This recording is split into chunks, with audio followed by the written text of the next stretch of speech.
Hello बच्चों। अब हम आगे पढ़ेंगे। डरो मत। ये एक कहानी है। कहानी किसकी है? कहानी है बहुत ही महान व्यक्ति की, जिनका नाम है स्वामी विवेकानंद जी। स्वामी विवेकानंद जी के बारे में आप सबने सुना होगा। बहुत ही महापुरुष थे, बहुत ही अच्छे पुरुष थे। और इन्होंने बहुत से अपने कोर्स दिए हैं। कोर्स मीन्स कुछ वचन दिए हैं, जिनके ऊपर हम जीवन यापन कर सकते हैं। जिन वचनों का पालन करके हम अपना अपना जीवन यापन कर सकते हैं। बहुत ही अच्छी अच्छी बातें इन्होंने कही हैं। तो पढ़ते हैं हम इस पाठ के लिए और समझेंगे। ठीक है ना। नरेंद्र, इनका बचपन का नाम था नरेंद्र। स्वामी विवेकानंद जी का बचपन का नाम क्या था बच्चों? नरेंद्र। नरेंद्र को चंपक का पेड़ नरेंद्र को चंपक का पेड़ बहुत पसंद था। कौन सा पेड़ पसंद था? चंपक का पेड़। चंपक के पेड़ पर लटक कर झूलना उन्हें और भी पसंद था। चंपक के पेड़ पर लटक कर झूलना भी उन्हें बहुत पसंद था। ठीक है, ये देखो चंपक के पेड़ के ऊपर ये जो बच्चा लटक रहा है, जो झूल रहा है, इसी का नाम है नरेंद्र। क्या नाम है? नरेंद्र। ठीक है ना। चंपक का ये पेड़ उनके मित्र के घर लगा था।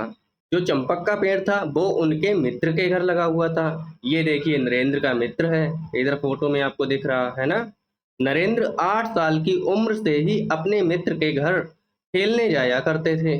नरेंद्र कितनी उम्र से? 8 साल की उम्र से ही अपने मित्र के घर खेलने जाया करते थे, जैसे आप लोग अपने मित्र के घर खेलने जाते हैं, है ना।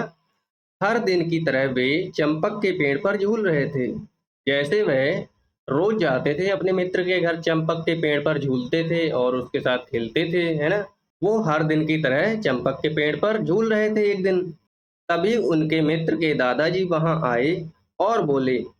तभी उनके मित्र, उनके दोस्त के जो दादाजी थे वो आए वहां पर और क्या बोले? नरेंद्र, पेड़ से उतरो, दोबारा इस पेड़ पर मत चढ़ना। नरेंद्र के मित्र के दादाजी जो हैं, वो नरेंद्र से क्या कहते हैं कि पेड़ से उतरो, दोबारा इस पेड़ पर मत चढ़ना। अब नरेंद्र पूछते हैं, क्यों दादाजी, हम पेड़ पर क्यों ना चढ़ें? इस पेड़ पर एक दैत्य रहता है। नरेंद्र के दादाजी कहते हैं कि इस पेड़ पर एक दैत्य रहता है। दैत्य मीन्स होता है बच्चों शैतान। शैतान कह सकते हैं, शैतान या भूत। ठीक है, इन्हें दैत्य बोला जाता है या राक्षस कह सकते हैं। उस दैत्य के बारे में कुछ बताइए ना दादाजी। अब नरेंद्र कहते हैं कि उस दैत्य के बारे में कुछ बताइए ना दादाजी, उस शैतान के बारे में हमको भी कुछ बताइए। दादाजी को डर था कि कहीं पेड़ की डाल टूट गई तो नरेंद्र पेड़ से गिर पड़ेंगे और उन्हें चोट लग जाएगी। अच्छा, दादाजी ने क्यों कहा था कि पेड़ पर दैत्य रहता है? इसलिए कहा था ताकि नरेंद्र पेड़ पर ना चढ़े, और अगर पेड़ पर गलती से चढ़े और डाल टूट गई तो नरेंद्र को चोट लग जाएगी, क्योंकि वो गिर जाएंगे पेड़ से, है ना। इसलिए दादाजी उन्हें झूठ मूठ कर डरा रहे थे। दादाजी ने बताया। दादाजी ने क्या बताया? वह दैत्य बहुत डरावना है। जो वो शैतान है वो बहुत ही ज्यादा डरावना है, बहुत ही खतरनाक है। दादाजी की बात सुनकर नरेंद्र को अचरज हुआ। अब दादाजी की बात सुनकर नरेंद्र को अचरज हुआ, अचंभा लगा कि अरे, ऐसा भी होता है क्या। वे बोले। नरेंद्र क्या बोले? दादाजी दैत्य के बारे में और बताइए ना। दादाजी दैत्य के बारे में और बताइए ना। वह पेड़ पर चढ़ने वालों की गर्दन तोड़ देता है। दादाजी ने कहा है कि वह पेड़ पर जो बच्चे चढ़ते हैं या जो भी चढ़ते हैं उनकी गर्दन तोड़ देता है। नरेंद्र दादाजी की सारी बातें ध्यान से सुन आगे बढ़ गए। दादाजी कह रहे थे कि दैत्य बहुत डरावना है, वह पेड़ पर चढ़ने वालों की गर्दन तोड़ देता है। तो नरेंद्र सारी बातें ध्यान से सुन आगे बढ़ गए। ये देख दादाजी मुस्कुराए और वे भी आगे बढ़ गए। ये देख दादाजी मुस्कुराए और वे भी आगे बढ़ गए। उन्हें लगा कि बालक दैत्य की बात सुनकर डर गया है, अब वह पेड़ पर नहीं चढ़ेगा। दादाजी को क्या लगा कि जो नरेंद्र हैं वो अब दैत्य की बात सुनकर डर गए हैं, तो वो अब पेड़ के ऊपर नहीं चढ़ेगा। लेकिन दादाजी जैसे ही कुछ आगे बढ़े, नरेंद्र फिर से पेड़ पर चढ़ गए और डाल पर झूलने लगे। जैसे ही दादाजी थोड़ा आगे बढ़े तो नरेंद्र फिर से पेड़ पर चढ़ गए और डाल पर झूलने लगे। ये देखिए फोटो में दिख रहा है आपको, ये झूल रहे हैं पेड़ की डाल पर, है ना। ये देख उनका मित्र जोर से चीखा।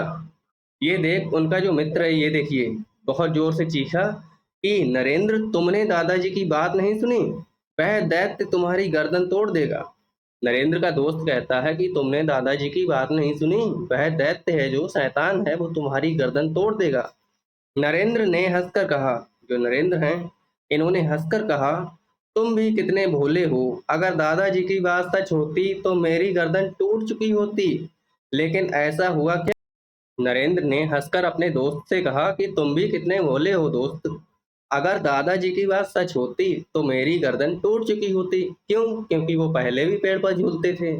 लेकिन ऐसा हुआ क्या? नहीं, ऐसा नहीं हुआ अभी तक। नहीं तो यही तो, किसी ने तुमसे कुछ कहा उस पर यकीन मत करो, कुछ सोचो इसलिए डरो मत। तो नरेंद्र कहते हैं कि किसी ने तुमसे कुछ भी कह दिया तो उसकी बात पर यकीन ना करो, भरोसा मत करो, कुछ सोचो पहले कि वो जो बोल रहा है वो सच कह रहा है या झूठ कह रहा है ना? आगे चलकर यही बालक आगे चलकर यही बालक नरेंद्र स्वामी विवेकानंद के नाम से प्रसिद्ध हुए। जो नरेंद्र थे वो आगे चलकर स्वामी विवेकानंद जी के नाम से प्रसिद्ध हुए।